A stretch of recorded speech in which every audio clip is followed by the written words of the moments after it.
My ever-faithful companion, Dark Magician!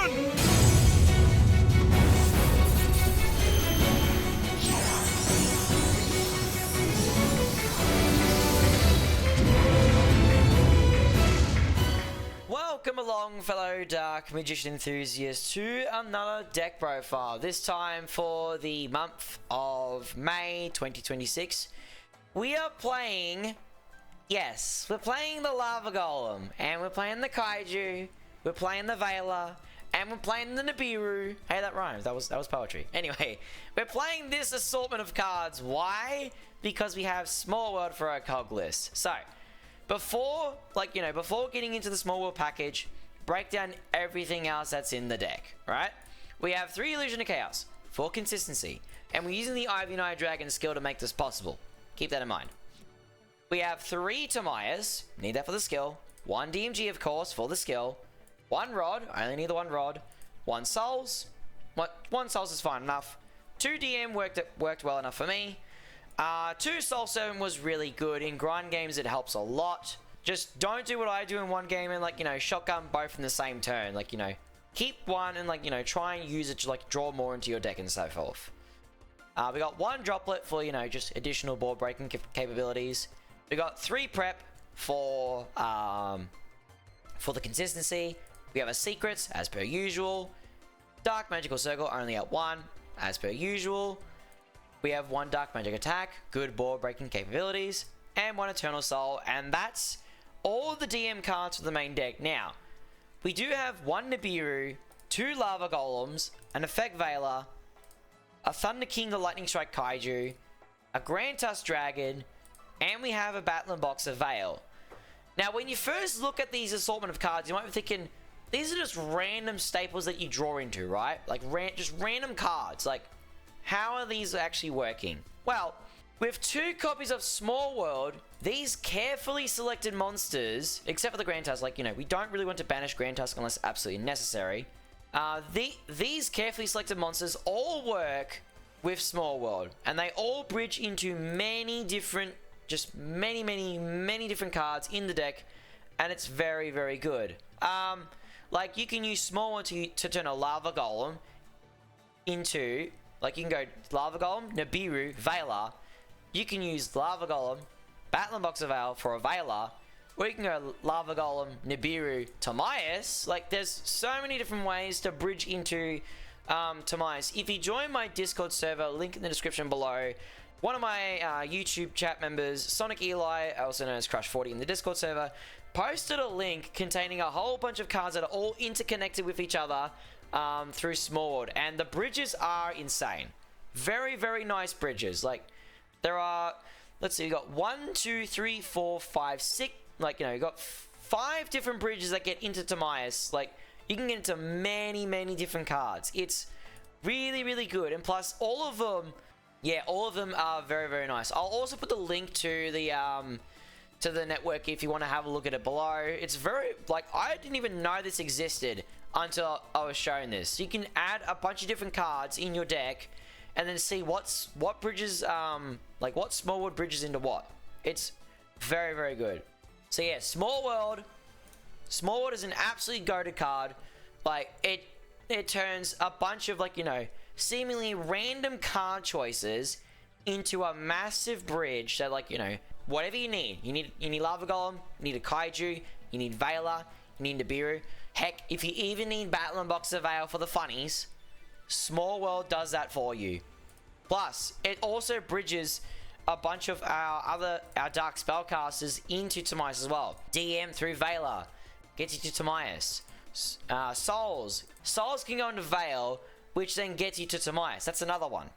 So that's another bridge there.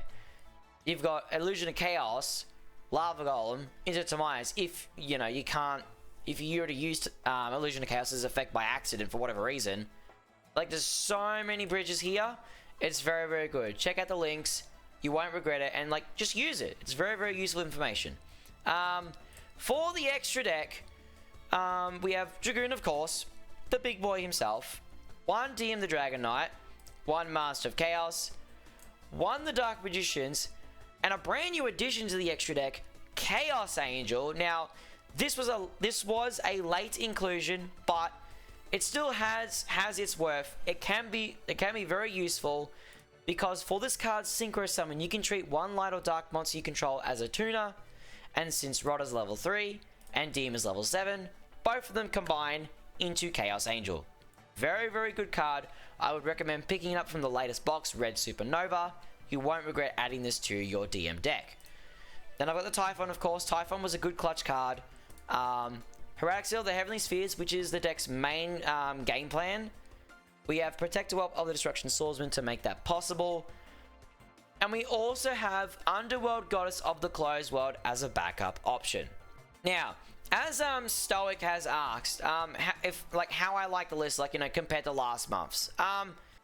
Honestly, this deck is, if you have the 3 Tamais, the 3 Illusion of Chaos, the 3 Prep, this deck works out really well, because I've seen other decks where they just slap in 3 Lava Golem, slap in 3 Nibiru, and you just pray you draw into it.